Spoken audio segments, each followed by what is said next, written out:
Alright, so I come back with another video to touch on the Remington 700 that we trued. I'm not gonna film the whole thing, but I'm gonna give you some tips on lapping, uh, checking checking the wipe on the bolt, lapping everything in. Because just because you machine this square and true and this square and true, there's still going to be variations because they're machined at different times. There still may be something in your setup that you're not quite catching. And again, the way you true this stuff, nothing on this bolt is actually straight. So this back of these lugs may or may not be square to the receiver. Now what I do when I lap these is, what I don't do is stick a, I forget who makes that tool. I think it's Manson makes a tool that basically, let's see, I think I got it in here. I've tried it in the past, not had very good luck with it. So it's basically called a lapping tool. You screw this in the face of the receiver, and then this is spring loaded, and it pushes back to help you get more lapping action. But what I've found is, especially with factory stuff, anything that's built to have tolerance in it, because you know, if you're trying to do a tactical gun, you don't want it necessarily perfectly tight because it just slows you down running a bolt. Grit gets in there, it makes it hard to run the gun. Well, the raceway in this thing is not true, so the bolt is not going to be setting true. So even though you trued everything, that don't mean it's true to each other. And when you push this against the bolt face, you're loading it, you're falsely loading it in a way that it's not going to load itself when you're shooting it. So the way I do it is I don't use this. I haven't used this but like twice, and I've just had no good results with it. So I use the trigger because that's how it's going to set in the gun. I want this thing to be lapped perfect in firing condition, not some artificial condition. So I'll let the bolt, and say I got Dicom on the back of the bolt, I let the trigger pull back on the cocking piece on the bolt shroud and pull the bolt back as it sets in the gun, because it's a more accurate representation of how it's going to be in the gun when it's fired.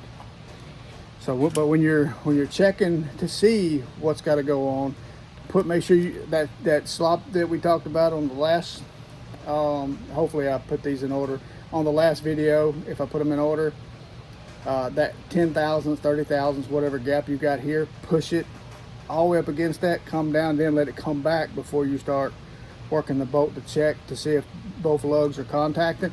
And you'll probably find that 90% of them will not be contacting on both. Just a couple swipes, push it back forward, come up, because you don't want it to wipe on its way out and give you a false reading saying that both of them are wiping because it's running up that cam. And on this one, we got a couple little high spots, but it's wiping kind of even on both sides. Again, not going to go through the whole. I'm trying to make short videos. Y'all have to tell me what y'all prefer. And again, I know some of you are going to prefer the long videos and the dips. Some's going to prefer the short videos. As of right now, I'm going to make short videos unless y'all, the vast majority of y'all want the longer videos. Because I know a lot of people don't sit through all the videos that I made. So where was I at with this? So once you determine if it's wiping evenly on both sides, then you can apply the lapping compound. Same thing, push it all the way forward with a lapping compound on it, let it come back, and then work it. What you don't want to do is don't raise your cam up, don't raise it up till it starts to try to cam back. Find that cam and then stay below that. You want to just lap the square surface. You don't want to, I've seen some of them where people will lay the bolt lugs like this because they're closing it and opening it, closing it and opening it, instead of just staying at the bottom wiping down here, because that's what you're trying to do. You're trying to make it set 100% or close as you can to 100% contact on both lugs while it's setting flat. So you don't want to lap your lugs at an angle because you're coming up over the cam in the receiver, and it's lapping your bolt lugs at an angle. This is why a lot of people say, you know, they don't want lugs lapped and all this stuff. It's because people doing it improperly. So stay down here, just, I don't know if you, it's low enough. Stay down here and just work it at the bottom third of the movement and get it, and then push it back forward, come up, check everything, and then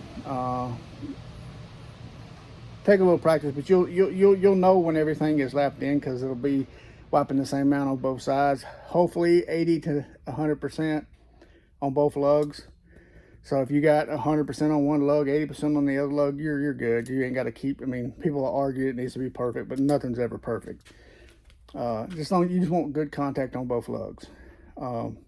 And my theory is 80% on each, or, you know, 100 on one, 80 on the other, you know, something in that range.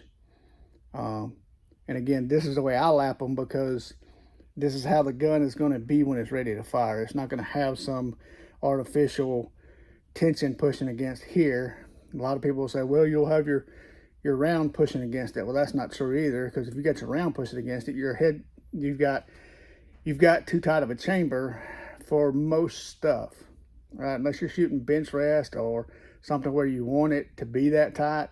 I think that's an old fad that's going away anyway. People don't really want their chambers that tight anymore, because you don't want to get out there and then you got reloads, and then next thing you know, your bolt won't close. So the trigger is what's going to pull the tension back on your bolt lugs until it fires. Once it fires, then your brass is going to push back on your bolt lugs. So that's why you want to do it this way. Hopefully these videos aren't too fast-paced and not informational. Just let me know. But that's what I got on that. I just wanted to touch on that, on how to properly lap action. This can go for anything, even a Mauser or something like that. Just don't lap away all day. Just lap it till it touches, till you know you got a good contact on both lugs, and let it ride. Don't lap it all day long. And I guess that's it. I'll see you in the next video. Thanks for watching.